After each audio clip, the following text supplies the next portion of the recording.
Hey everyone, welcome to another episode of RestaurantOwnerLessons.com. Today you may be watching us on video, might be listening to us. Either way, I've got Erik Shellenberger here. Hey, thanks for having me. Appreciate it. Our pleasure. We just got done working out some technical glitches, but we're here live. You're in Arizona? Yep, Scottsdale, Arizona. Sweet. So as we talked just a minute ago, people listening to the show, whether it's audio or video or both, are typically restaurant owners, bar owners. So Erik is an expert at marketing. His website, first of all, is barmarketingbasics.com. And all the contact information will be in the show notes. We'll talk after we're done. Make sure we get all your spots.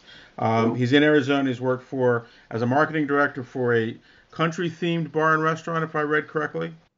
Yeah, that was I worked for that one. That's a weird subject of bringing up the actual name of the place. They got into a bunch of legal issues a long time ago, so I don't like to mention the name of the That's place. Okay. We'll leave it as an unnamed. No worries. Since then, so yeah. Cool. So, and you were in the business for quite a while before that, 10 years or so? Yeah, so I was a really quick background. I came up basically washing dishes for my mom, who owned the food and beverage department of the ski resort that I grew up in. I grew up in Park City, Utah. So one of the ski resorts back then, I started washing dishes at 13 and then moved into busing and then blah, blah, blah, all the way up the ladder to corporate and marketing director as of about 12 years ago. Cool. Yeah, I think we've all got a good come-up story. I've been in the business 30 some years and gotten into technology very early on. So we're going to have a good marketing talk. Again, for our restaurant owners that are listening, we find, I'm sure Erik would back me up on this, a lot of restaurant operators just are not as savvy as they could be on running an entrepreneurial business. They get caught into being a great technician, of a good cook, a great bar master, or whatever, a resort, whatever you do. But the key is butts and seats. Whatever those seats end up being, we got to put people through your restaurant. So I've very early on in my career been a marketing student, continuing to be one. But it's a topic that a lot of, I think, operators don't focus on enough because they're too busy doing the thing, right, to market the thing. But if you don't market the thing, you won't be able to do the thing very long. So tell us some of your background in terms of things you've come up in the business with that you've found as general rules. How do you help people grow their business? So being in the marketing director business that I was, I would basically employ any approach that anybody else was doing, much like what everybody else does. Everybody's kind of habit is they look at their competition, they see what they're doing, and they replicate that, which in most cases is a total disaster. But I did it, and so everybody was, when I started, social media was new, so I would be the guy who posted 3 times a day on every platform in the world. And it was super spammy back then, I'm sure. But it got to be, and these days it got to be less and less effective by the year, even by the month, that now I'm not a big fan of free social media posts. And they have such a terrible reach that it went from potentially back in the day. Remember, you can maybe get 100% of your followers to see your posts. That was the glory days. Now, we're lucky to get 10%. A lot of times it's about 1%. So I kind of moved out of that. I was the graphic designer. I was the web designer. I was the video editor. I booked the bands at live music venues. I did everything you could do. But so I got to the point of, okay, wait a minute. We're not measuring the success of this. How do we know if it's working? And every time we had a meeting and my bosses would ask me, did it work? And I would be like, let me go talk to the bartender. And I'd go talk to the bartender. Hey, did anyone come in because of this?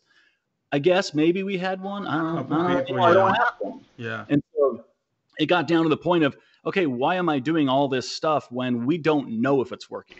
Right. So recently, I started my own business. Well, I started a long time ago, but I actually was working for myself full time as of about 2 years ago. And so my approach at the time when I was a corporate marketing director at an entertainment company here in town who has all the clubs and the bars in the entertainment district. So we're talking the places that I worked for. There was places that were 5,000 square feet. They were doing 5 million a year. Wow. They were doing insane numbers through these little tiny places. And so what I had the same question to them, said, okay, hang on. And I had a team of people. So I would ask the team of people, okay, what's your ROI on this? Was it successful? Yeah. How do you know? I don't know. I just think it was. Okay. So you're using your one person's opinion and calling it successful. Insane. So I started to go to the things that are measurable. So really, with few exceptions, we can't really measure social media ROI. We just can't. So I shifted gears into, instead of hitting up our same guy over and over and over on social media, which he's a customer we probably already have anyway. So we were in my first book. I'll get into those in a second, but I call it the fishbowl versus the ocean. The fishbowl is your social media followers. It's your email databases. It's everybody that you have a contact or an email address or whatever, with text message clubs, all this stuff. So you're hitting up the same guy over. Chances are there's a big percentage of that guy who would have come in the door no matter what, if he saw your advertising or not. There's another percentage of those people who are annoyed and they're opting out. There's another percentage that don't open them in the first place. So it can get pretty unsuccessful. So what I looked at is, okay, outside of these fish bowls is the ocean of consumers that they are looking for us. So I really, really started focusing on search engine optimization, Google, well, same thing, and reputation management. So with Yelp, TripAdvisor, Google reviews, Facebook reviews, I really started hitting that stuff hard, because that's the customer's first impression. And that's a customer's first impression, whether you know it or not. They could have had a first impression of you, never even walked in the door. So most owners have no idea how many times that first impression failed, because you can't measure the people that never showed up. So I started really going into that. And with Google, tied to Google Analytics, I can measure not only impressions, just like you can in social media. What social media can't do is measure the amount of people who hit that get directions button to walk in the door and spend money. Just like you were saying earlier, if butts aren't in seats, who cares? That's right. If someone's not walking in the door, it's a fail to me. That's right. So my take on this is, I definitely agree with you. I don't necessarily say that email's dead or social is dead, but I think if you don't approach it from around, like I called it, a wagon wheel, right? Now, the beginning conversation that we're going to have with our restaurant owners is, how do you do all this when you're in the middle of making ribs every day, or cutting fresh salmon, or doing what you do in the restaurant, right? We understand, but I think we'd both agree that you have to do this. You have to understand this world that we're in. Because as you said, what do we do now? We don't go and say, let's drive down to Bethesda, for example, and walk around. We say, hey, where do you want to go, honey? You want to go seafood? You want to go Korean? You want to go whatever? We pick up the phone and we start looking, right? So If you're not aware of your online presence, I mean, in 2019, you are behind way more than I can even understand. Because I was having this conversation with people 8 years ago, 10 years ago, maybe even further, right? So obviously SEO, for those that don't, search engine optimization, as you said, is what comes up when you type in seafood restaurant Scottsdale or ribs in Bethesda, right? So we want to be at the top of that listing so we can be more likely to get somebody to click in. Now, once they click, where are they going to? That's a conversation that we can talk about too, because I'm a big believer in funnels, websites, optimization. Most websites in restaurants suck, let's be honest. Even if they're beautiful, they just don't do anything. There is still an online pamphlet. Yeah. Right? So I don't know how much you've done in that space, but we can talk about getting the clicks to the restaurant. Now we need to talk about what you're clicking into. And my thing and your thing, I'm pretty sure, is to get them captured into some kind of system, some kind of something that we can talk and begin the conversation. Whether it's an immediate Google. Google My Business has recently been a harder, a more in-depth discovery by me, and it's amazing the amount of search you get on that. What's your experience with Google been lately in the last couple of years? Well, Google My Business is the platform that I optimize as a search engine optimization guy. So I don't necessarily optimize your website and then the internal code in your website. I optimize your Google presence. So like you mentioned, funnels, I like all that stuff. And I like if you can get somebody into a funnel and get them into a visit from that point on, love it. Problem is, it's tough and you have to get great content.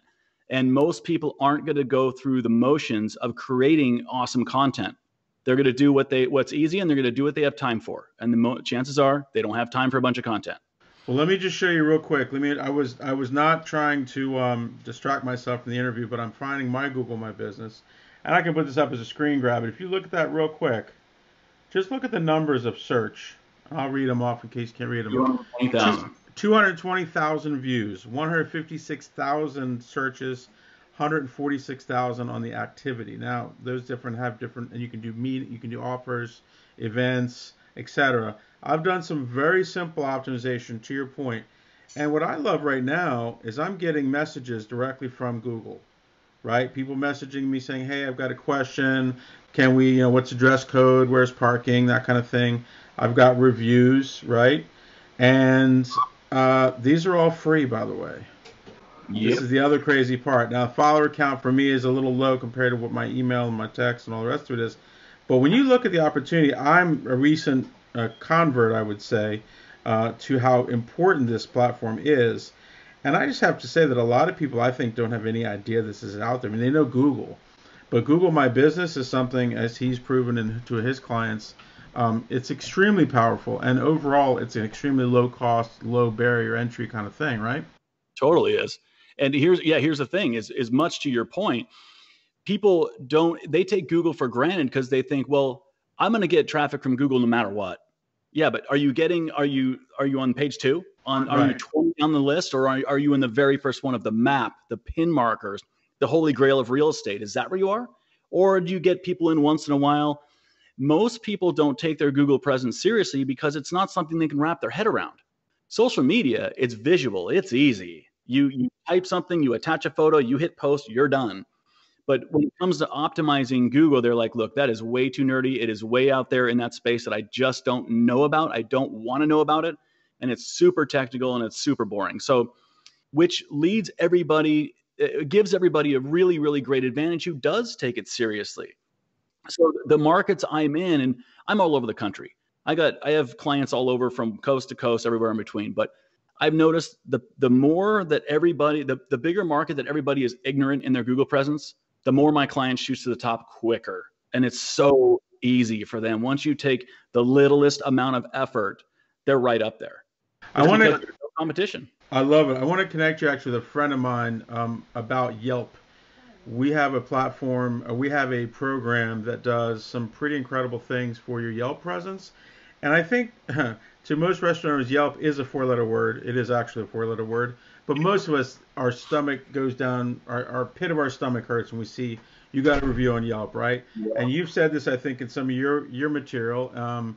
It's not something we really love to see, but we have to understand that those people out there, they're going to see it. So why don't you get involved and try to change the story? Because what I think most people don't do is take it as, okay, here's an opportunity to get communication from a customer and fix. Now, what you're going to fix or talk about is for the next 25 customers that see it, the next 200 customers. Exactly right.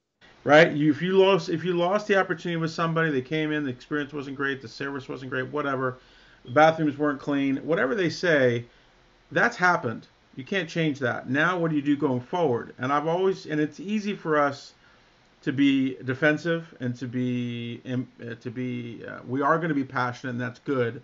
But how do we think it through? And what's some of your recommendations on people how to respond to reviews?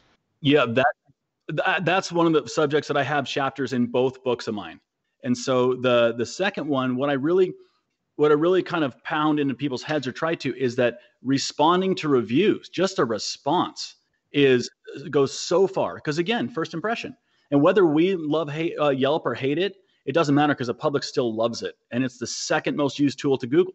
So if they're reading all those reviews, do we want a one-sided conversation? Especially if it's a negative. If it's a negative and there actually is a legitimate reason for example, I have a couple clients who have they're in places that are hard to park. So people give them 1 star, impossible to park. I drove around for half an hour and never find a spot, so I left. Well, then I could say, okay, well, there's a bar right next door to us who we share their parking lot, who's always has places available. We have a valet that's free, that's right here. All you have to do is, pull in and park. It's never full. We have all these solutions that they never would have thought. So those other 25 people you mentioned is exactly who's going to read that. That's exactly right. And you know what I've found in support of that? We assume as restaurant owners that everybody knows what we know in terms of our business, meaning we assume that everybody would know, of course we got valet parking. I pay the bill every month, but they don't literally know you have it. Of course, we're serving brunch now for most of the 12 years we've been open. Some people still don't know we do brunch. So Yep. we often have to remind ourselves that the basics, the FAQ, for lack of a better word, right? I mean, when they come to us, especially on a traditional old school website, it is so not focused on getting them through a journey.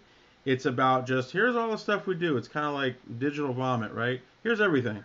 Yep. Go find your way. So that's why I like funnels in some ways, and we're using more and more funnels in what we do because it's literally A, B, C, D, or 1, 2, 3, 4 down the funnel.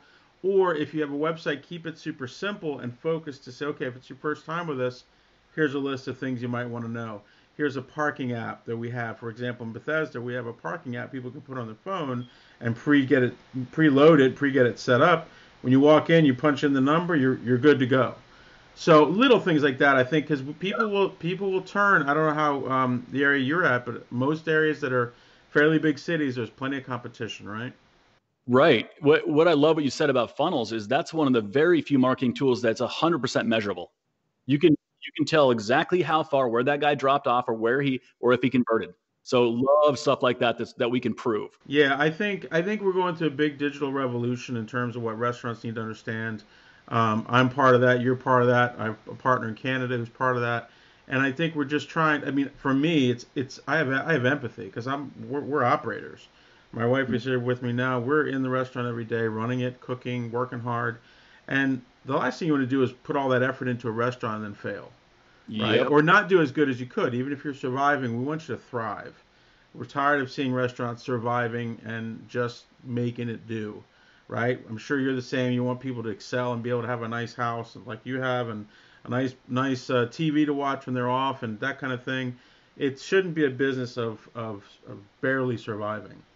So, what other advice could you have in your experience? What other things would you want to get out to the people?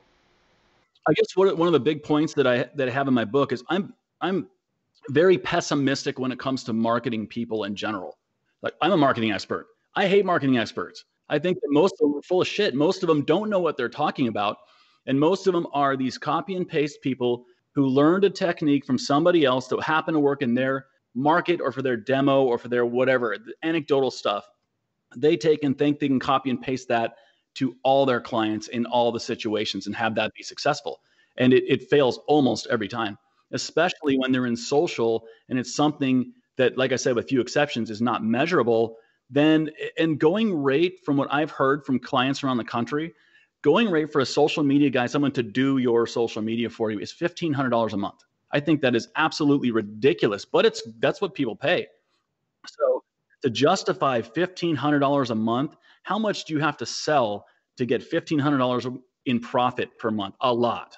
15,000 probably at a 10%, right? At 10%. So if you're doing 100,000 a month, you're taking 4 or 5 days of your best week and giving it to somebody else, all the profit. And I think that's a very good point you make, and I make it as well, is that we have to think profits, right? Somebody can easily say, oh, I did a post or I did this, and we had 13 tables come in. They spent an average of $80 a table, so there's your $1,000 or whatever the numbers are. But you didn't make $1,000. You simply covered that cash flow. But that $1,000 of sales might net you 10%, 12%. If you're doing better than that, you're killing it. Right. So really it's 15,000 in sales to get that 1,500. Yep. Typical is 10% is good. It's not too high, not too low, average, whatever.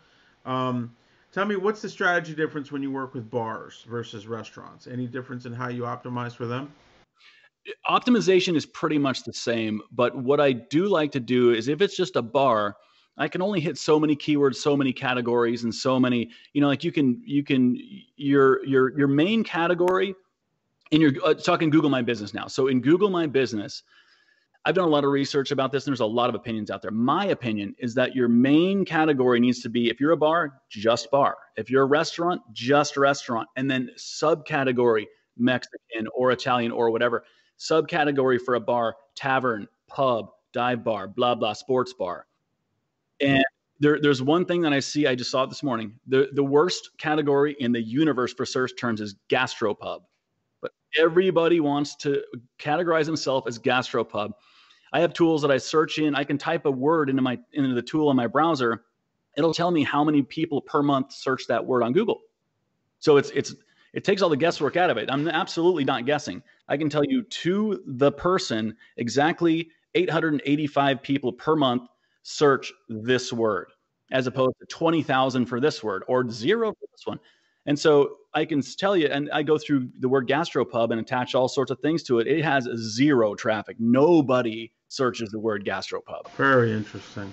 So that's just research first, implement second, basically. No, I love it. And I mean, I still, again, I think that if this, for anyone listening or watching, if this is gobbledygook to you, and we understand, respect that, go to YouTube and start learning. Go to Erik and start learning. Come to me and start learning. If for me, what got you into this field? Let's say, because I was interviewed this morning actually on a show, and one of the questions was what got you into being a different thinking restaurateur. Let's put it that way. What got you into figuring out Google and SEO and all this stuff? Because like I mentioned earlier, I was so over the uneducated people. The uneducated people that some of them were my bosses, some of them were interns, some of them were, but these people that don't have any idea what they're doing. They don't research it. They just go off what the person sitting next to them was taught by their friend.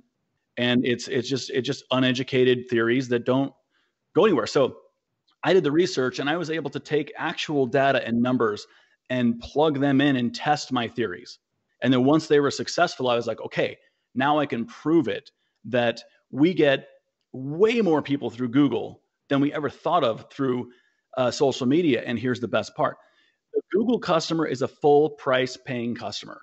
Most of the time, a call to action in social media, you got to give them a deal or any sort of Groupon deal. Obviously, that's a deal. Any sort of other incentive, they got to bring, you're out money, even with third-party deliveries, with totally another subject. But Google is one of the very, very few avenues of full price paying customers going to walk in your door. And they are going, when you mentioned earlier, when you and your wife are figuring out where to go eat, you don't open Facebook. What do you do? You open Google, Yelp, TripAdvisor, if you're out of the country or in a tourist rich economy. But what's weird to me is that, to your question, I started working with a lot of places who were very, very tourist rich economies. And these people had almost all tourists. So they keep talking about pumping up their social media. And I said, hang on, you're talking about, you want to spend money and time on a platform that nobody knows you exist. So there's no possibility of them following you because they don't know you're there. So does that make any common sense? That's when I started tweaking everything into those people. Tourists are on Google, they're on Yelp, they're on TripAdvisor. That's it. So then I put all my time and my effort, my money into that, and then figured out. I learned SEO a long time ago, but it's an insanely complicated field. I don't know anywhere near all of it. I know a little bit of it, and I know the part that affects a bar and restaurant. But once I started using that, seeing the numbers, seeing the results, seeing the bottom line of our monthly numbers at the end of the month, I was like, okay, this is obviously working. This is the one thing I can prove that it's working, and it's about what we say $1,500 for social media per month ish. My services for clients and when I started doing it is $249 a month. So it's way, way cheaper and it's a lot more effective than anything I've ever done. That's why I started going down that road. I hear you. Perfect. Well, I think the other part, again, like you've alluded to several times, the education piece. And so then they're buying services to kind of check that box. And yet even those services, social media services, more like what we're talking about, come back to them with the reports. So they really understand what it means. And I think, listen, I mean, I've been talking social media has been mainstream or getting started to be mainstream probably 10 years ago. Yep. So now we're still just seeing people just figuring out that that's out there, but now they're already behind on the real deal, which is the SEO, which is possibly the funnels, which is website optimizations. And we all think, it's so much technical stuff. I just want to run a restaurant. But to be able to do what you're passionate about, you have to have the butts in the seats, right? You've got to have people there enjoying it. And then to me, the reviews, Facebook reviews, Google reviews, website, stuff like I use a platform that collects something. It's Get 5 Stars, I think. There's different review collection platforms. I'm big into hearing back from my guests. They appreciate it. We get better because of it. And to your point that you made earlier, just at least answering is you're already above the crowd. So for anybody that's listening, get started by it. Just take that little hit to the stomach pit, right? Figure out that it's not that bad. It is what it is. Someone has an opinion. But the last thing you want to do is shove your head in the sand and act like it never happened. Because Yep. unfortunately, or fortunately, I think fortunately, uh, it's out there. So many times, and I think there's been some big business studies that have talked about the effectiveness of a company handling a problem, actually turning more people into loyal subscribers, users, listeners, whatever, of that company rather than no problems. You know, 100%. it's one of the earlier books I read was a book by a real smart guy back in the day. I'll put a link up, but his thing was whenever there's a problem, fix it and fix it beyond the problem. If they didn't like the dish, you get them another dish. Now you just caught them up to level, and they've still had to wait. So send them out a free dessert, or send them out a cocktail. What does it cost you? $2 or $3 for the best cocktail made in the restaurant? Send them if they're Hmm. drinking a goose martini. Send them one of those on the house. They'll talk about it. They'll forget that the problem with the original dish happened, whatever. Because we're all doing an art here. It's all just perception of people's taste buds and visual and. So, anyways, we could talk for hours. You mentioned your two books. I wanted to make sure to mention them before. Tell us about the two books you have out on Amazon. I know one is, I think, coming out soon. Yeah. So I've got one of them's been out for almost exactly a year. It's called Restaurant and Bar Marketing, and the subtitle is The No Bullshit Guide to Improving Guest Counts. And it's got a whole bunch of cuss words throughout. I hope you're okay with that. And but it's I write like I talk, and I'm not promoting a product. I'm not promoting myself. I just want to give people the ammo to use, so they're not wasting money, and they don't have to go through all the trials and what works like everybody else does. So that one was a year ago. My new one is called Restaurant and Bar Marketing 2: Hacking Human Nature. It's out on pre-sale for Amazon right now and will go live on the 24th, which is in 2 days. So meaning if you buy it now, between now and the 24th, you get the Kindle download for 99 cents or the hard copy for $3.99. I was trying to make it zero, but Amazon won't let me do that. So I wanted to give it away. But so anyway, it's cheap then. And then on the 24th, it goes up to $9.99. So yeah, So please pick it perfect up. timing. Yeah. I'll make sure to link it up in the description below. I really want to appreciate everyone's time and listening, your time and being here on the show. Anything closing out that you want to leave for the people listening as a best practice or chunk or tip or whatever? Yep. Use your common sense. Use intuition. If you think something doesn't sound right or sounds good to be true, it is. And all the marketing guys out there, don't listen to them if it doesn't sound like something that you would use. If you put yourself in the shoes of a consumer, if you're a consumer, would you use that tool? Would you use the avenues they're trying to sell you? If the answer is no, I'd probably steer clear of it, unless it's something very revolutionary and there are those things out there that it's like damn, that sounds amazing, Yeah. but common sense. Well, I appreciate that, and I would just add to it that there's a point in your business where you can get to looking at things as not costs, but investments.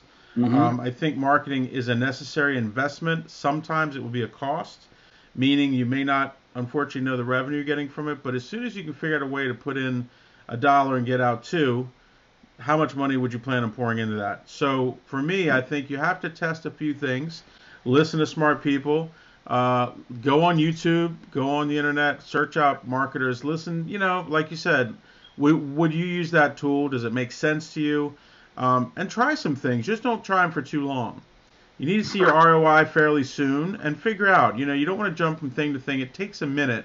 But I think the principles of what you talked about is exactly right. Google is always going to be the beast that it is.